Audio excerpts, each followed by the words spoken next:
Hey guys, GHAZZY TV here with another Path of Exile build guide. Woo!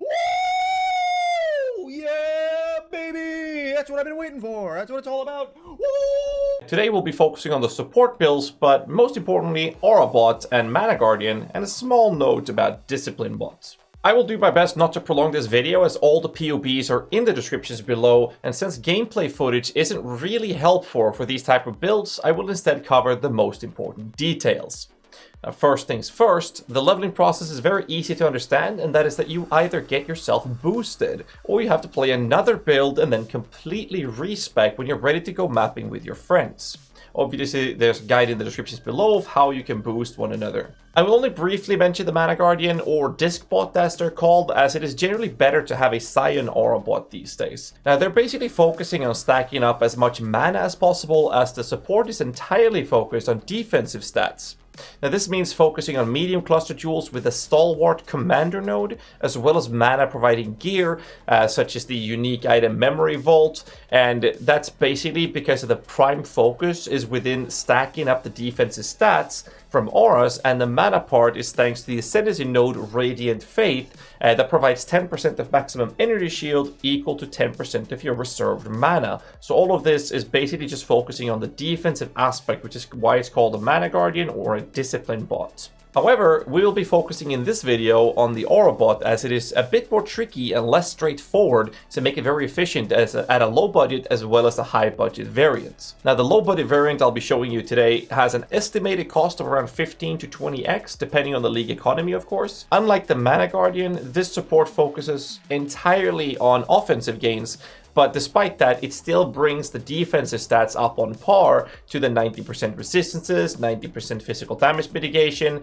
basically what a Mana Guardian is doing, just a lot less in terms of EHP, in this case being energy shield. First things first, we're going to be looking at the skill tree, and like I mentioned before, you want to get yourself boosted and not leveled with this, or you have to respec into this tree. So what we're looking at is on a low budget state, getting 3 large clusters filled out with some medium clusters. So I'm going to take this step by step. The first jewel is a Might of the Meek over here to get the statistics of these modifiers that are over here around the Scion, and then we go for a Harrier to just move out to get the reduced mana reservation. We don't need increased area of effect from there because we have Might of the Meek. That makes notable, so the passive grants nothing.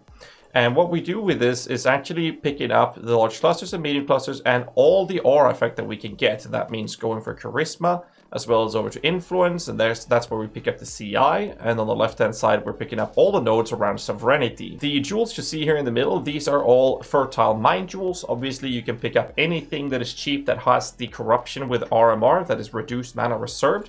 These are not very expensive at all on the first couple of days of the league, a couple of chaos, 10, 20 max, and is part of the big reason why the budget on these builds are a little bit higher than normal when it comes to the low budget end. So what you want to do is get RMR jewels. In this case, if you can get them a Fertile Mind, you want to do that. Other than that, anything would work as long as you get the RMR. The Fertile Mind does help you a lot with getting more energy shield through the intelligence roll. The large clusters are all the same. They are basically large clusters with 8 passive that gives you Vengeful Commander. Like I mentioned before, the Aurabot is focusing on the offensive gain, which is Anger, Wrath, and Hatred from Vengeful Commander rather than the Stalwart Commander. So you want to pick these up, and then you want to smack them in by picking up the Vengeful Commander and the jewel nodes where you put in similar medium clusters. In these, you pick up the First Among Equals, which gives you increased effect on non-curse auras from your skills, as well as non-curse aura skills have 20% increased duration, which is nice for the Vol skills. And then obviously again picking up the Vengeful Commander so that you can get yourself the Anger, Wrath, and Hatred scaling on all your medium clusters. That means that for a low budget state you want to have 6 of these, and preferably you want them with 6 passive skills, because each of these nodes gives you increased effective auras.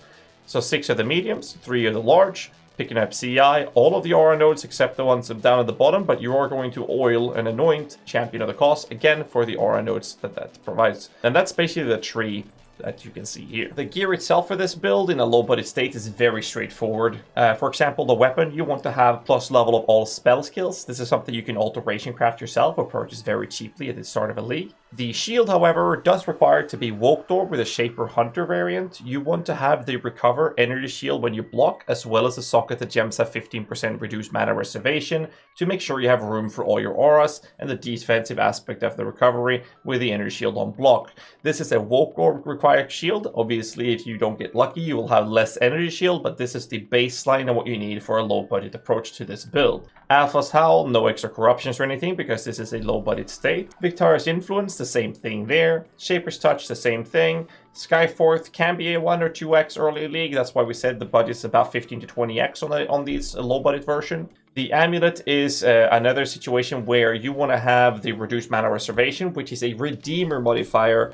The attributes is nice for higher budget, but for low budget, you just want to focus on the RMR as well as making sure that there's some energy shield on there for your own safety. The rings are probably the easiest ones to get, or almost easiest, because they're only required to have a ton of attributes to make sure that you get everything sorted. So those should be unset rings to make sure you have room for your sockets, because this build is extremely socket starved. So 2 of those rings, and the belt itself is basically smack a strength essence on it and you're done. Should be a Stygian Vice belt, so you can have room for whichever type of RMR jewel in there. If you can get some attributes from that, that's great, but just make sure you get the RMR. That's the most important feature. Room is concoction for defensive stats, and the other flasks are just utility flasks, and that's about the gear for the low budget state. And on to the skills. Now this is going to be a little bit tricky and a lot of auras. So first things first, what you do is that you put Clarity and Smite in a 2-link in your gloves, for example, because you can get them corrupted very easily with plus level socketed gems very cheaply in a league start even. So Clarity Smite. Now Smite is the reason we're using a Scepter, so we can give extra damage to our party members. Clarity is there for the mana regeneration. And the other 2 links is the reason why we're splitting it into a 2-link. And that's because we want to have Empower on the Vault Discipline, but not with the Clarity and Smite. So with this combination, you have Empower affecting your Vault Discipline, but not the other ones. In your weapon, we have Precision and Vitality, and in the helmet, we have all 3 purities, except Purity of Elements, with an Enlightened level 3. And in the body armor, we have the Vol Haste, Wrath, Anger, Hatred, Zealotry, and all of these are going in with an Empower level 3. Obviously, for higher budget, you want to have Empower level 4. The shield that has socketed gems have 50% reduced mana reservation. In here, we're using Vol Grace, Malevolence, and Determination. And in one of the rings, we have our Flame Dash for mobility. And in the other ring, we have a Purity of Elements. Now, if you disable Purity of Elements and you look at this character's statistics, you're actually still overcapped over 90% of all resistances.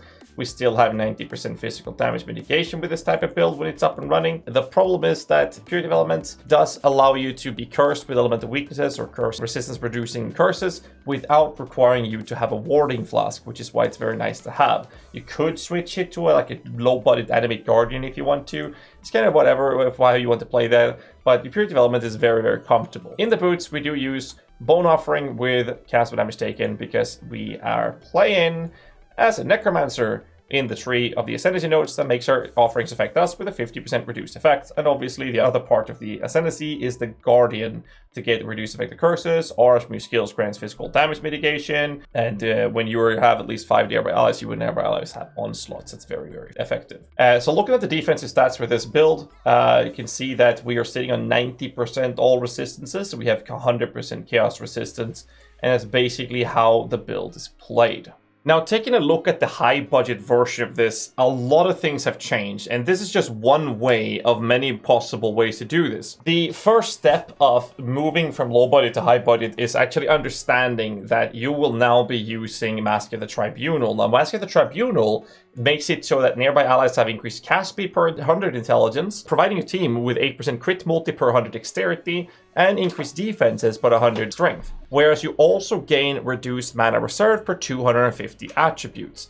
So the changes from low budget to high budget makes a lot of changes because of this item specifically. And this is where corruption becomes very important. And this is a very, very high budget version of an Aurabot. It's not by any means perfect, but it is very, very close to being a very, very good. So first things first. The weapon that previously had +1 spell skills, now you want to have Aspect of the Spider, attributes crafted on it if possible, as well as increased effect of hatred. The shield remains the same, but you want to have a little bit more pressure on the energy shield to get yourself defensive up. The Mask of the Tribunal, like I mentioned, is there because of the attribute stacking that we're doing for this. Victorious Charity needs to have either corruption of increased level of gems, plus 2 level of aura gems, or plus 2 level AoE gems, because they all do the same. The level plus 1 level of socket gems will increase the empower, so no matter which corruption you choose, you will gain 2 levels to your auras in the Victorious Influence. Shaper's Touch has to have plus 1 level of socket gems, should still be rather cheap. Skyforth remains the same. The amulet, like I mentioned in the low budget version, needs the RMR, but you need the statistics increase, such as increased attributes and also energy shield for the high budget version. The rings, instead of low stats like we saw in the low budget version, we are now talking about super juicy high amount of attributes from the rings. And this goes for both of them, still requiring to be unset rings, with again extra energy shield, preferably Crusader Slam % energy shield, but the stats are the most important modifier to look for. That goes for both the rings. The belt is again more pressure catalyzed with attributes, the essence strength, and you want to make sure you get increased % of attributes on it as well, which is a hunter modifier to further emphasize on your attribute scaling thanks to the Mask of the Tribunal. Again, the jewel inside the belt will obviously be an RMR jewel, preferably with stats like a hybrid strength dexterity or intelligence dexterity, intelligence strength, whichever fits the best. The other approaches to the changes are going to be the jewels, and this is very important to look through. So I'm going to show you the tree real quick. We are still using a Might of the Meek and a Intuitive Leap.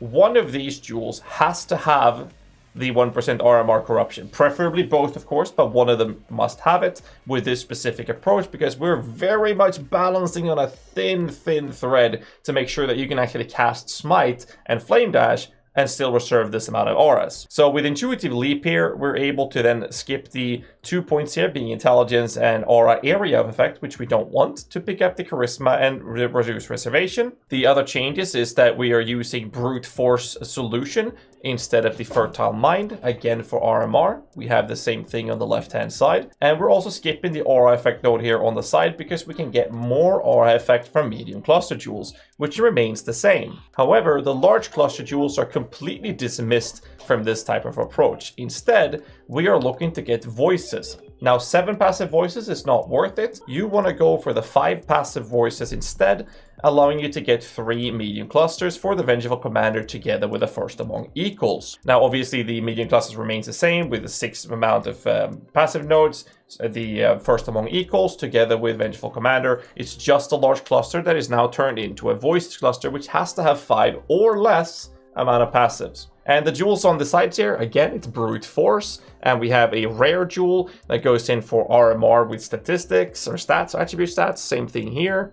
And on the other side here, we have a pure talent, which is rather crucial for this. Together with the RMR, we have another Conqueror's Potency this time, because that gives you 3% increase effect of non-cursed auras from your skills, as well as RMR. And then we have the last one, which is a Watcher's Eye to get maximum manas, extra energy shield when you're affected by clarity, which is very big. And on the bottom side, we have a Conqueror's Efficiency with RMR corruption, and we have a Brute Force with corruption RMR, and another rare jewel with RMR, again, preferably with energy shield if you can get that. And all of these clusters are, or the large clusters, are voices with 5 passives. A build like this is extremely expensive. However, the amount of efficiency a build like this provides to a party is absolutely absurd. We get 90% fist damage mitigation, whereas the low budget has about 80%. The 90% resistances and immunity to chaos through chaos inoculation. And this is just the defensive aspect, which is not even the focus for this build, because every single Vengeful Commander increases the efficiency of Anger, Wrath, and Hatred by 20%, and we are using a grand total of 9 of these jewels, as well as First Among Equals, increasing the effect of your auras by 10%. We were using 9 of. This is how you get some crazy efficiency from an Aurabot, and which is why it's somewhat better to use this over the classical Mana Guardian. but it does come with a cost. So when you're looking at what items to upgrade first, when you're comparing the low budget versus the high budget, you'll have to check the prices for the voices, as they are very, very big upgrades for this type of build, but also looking at the corruption on the items that you want in terms of getting the corruption for your chest piece, for example, because that affects your auras quite drastically. So I'm going to take a quick glance on the sockets that you're using for a high budget version, because we're using Aspect of Spider. We're also using Flesh and Stone in one of the rings. We have a Smite, Vault, Discipline, Empower, and Vitality in the gloves.